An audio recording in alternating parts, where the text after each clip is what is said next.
हमारे YouTube channel में आप सभी का स्वागत है। तो आज का हमारा वीडियो है संस्कृत कक्षा 8 का चतुर्था पाठ का हिंदी अनुवाद। वर्धमान महावीर भारतवर्षे प्रचलितेषु धर्म संप्रदायेषु जैन धर्म महत्वं भजते। भारतवर्ष में प्रचलित धर्म संप्रदायों में जैन धर्म के महत्व को भजते हैं। वर्धमान महावीरः एतस्य जैन धर्मस्य अन्यतमः महापुरुषः आसीत्। वर्धमान महावीर इस जैन धर्म के अन्यतम श्रेष्ठ महापुरुष थे। तस्य जन्म ईसा पूर्व 599 तमे वर्षे वैशाली नगरस्य कुंड ग्रामे अभवत्। उनका जन्म ईसा पूर्व 599 वर्ष में वैशाली नगर के कुंड ग्राम में हुआ। बाल्यकाले तस्य नाम वर्धमानः इत्यासीत्। उनके बचपन का नाम वर्धमान था। तस्य पितुः नाम सिद्धार्थः मातुश्च नाम त्रिशला इत्यासीत्। उनके पिता का नाम सिद्धार्थ और माता का नाम त्रिशला था। सह शैशवात् एवं बुद्धिमानः सदाचार संपन्नः विचारशीलश्च आसीत्। वह बचपन से ही बुद्धिमान सदाचार से संपन्न और विचारशील थे। तस्य विवाहः यशोदा नाम्न्या राजकुमार्या सह अभवत्। उनका विवाह यशोदा नामक राजकुमारी के साथ हुआ। तस्य एका पुत्री प्रियदर्शिनी अजायत। उनकी एक पुत्री थी जिसका नाम प्रियदर्शिनी था। वर्धमानः बाल्यकालादेव विरक्तः आसीत्। वर्धमान बचपन से ही बहुत अलग थे। समाजे प्रचलित आडंबरः वर्गभेदः जीव हिंसा च तस्य मनसः विकलतायां कारणानि आसन्। समाज में प्रचलित आडंबर वर्गभेद जीव हिंसा और उनके मन में दुख का कारण था। पितर्दिवगन्ते तस्य मनः शोकोद्विग्नो अभवत्। पिता की मृत्यु से उनका मन दुख से परेशान हो गया। मोह माया च परित्यज्य सः संन्यासं गृहीतवान्। मोह और माया को त्याग कर उन्होंने संन्यास ग्रहण कर लिया। तदानीं सः 23 आसीत्। जब वह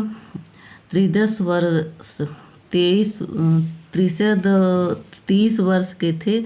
कठिनेन तपसा सः सत्यस्य शान्तेश्च अन्वेषणे प्रवृत्तो अभवत्।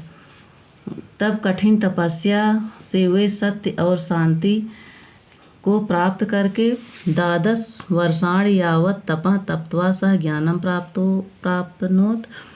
10 वर्ष में उन्होंने तप से ज्ञान को प्राप्त किया। तपसा सह इंद्रियाणि संनियमं महावीरः जिनो वा अभवत्। तपस्या से उन्होंने इंद्रियों को संयम में करके महावीर जिन हुए। जैन मतानुसार वर्धमान महावीरः पूर्व त्रयोविंशति तीर्थंकरा अभवन्। जैन धर्म के मत के अनुसार वर्धमान महावीर इससे पहले 23वें तीर्थंकर हुए। महावीरः जैन धर्मस्य अन्तिमः चतुर्विंशः तीर्थंकरः आसीत्। महावीर जैन धर्म के अंतिम 24वें तीर्थंकर थे। ज्ञान प्राप्ति अनन्तरं महावीरः 30 वर्षाणि यावत् जैन धर्मस्य महता उत्साहेन प्रचारम् अकरोत्। ज्ञान प्राप्ति के बाद महावीर 30 वर्ष आते जैन धर्म का उत्साह से प्रचार किया। शनैः शनैः भारतस्य प्रायशः सर्वेषु राज्येषु जैन धर्मस्य सम्यकं प्रचारं सञ्जातः।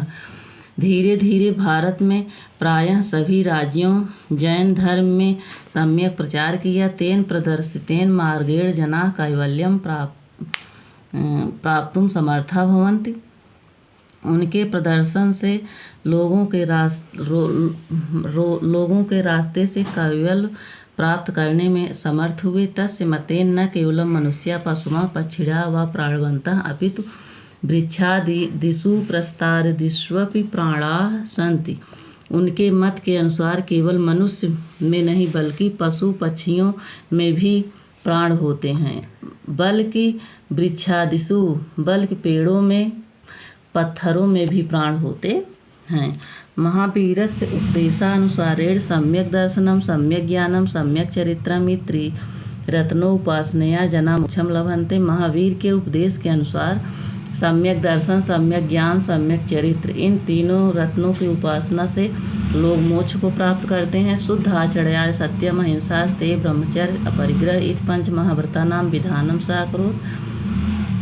शुद्ध आचरण से सत्य अहिंसा अस्ते ब्रह्मचर्य अपरिग्रह इन 5 महाव्रतों का इन्होंने विधान किया। साधारण जनै सह बिंबिसार अजातशत्रु प्रभृत्यो राजानः अब तस्य उपदेशे प्रभाविता। साधारण लोगों के साथ बिंबिसार अजातशत्रु आज राजाओं ने भी उनके उपदेश से प्रभावित हुए। तेनो उपदिष्टस्य मार्गस्य सत्य अहिंसा च आधारभूतेस्तः उनके उपदेश के मार्ग में सत्य और अहिंसा का आधार था।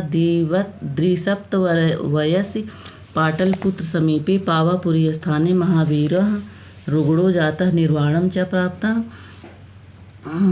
72 वर्ष की उम्र में पाटलपुत्र के पास पावापुरी नामक स्थान पर महावीर रुग्णो मतलब बीमार हुए, वहीं इन्होंने अपना शरीर त्याग दिया। तो बच्चों, आज का हमारा वीडियो यहीं से समाप्त है। आशा करती हूँ कि आप सब लोगों को समझ में आ गया होगा।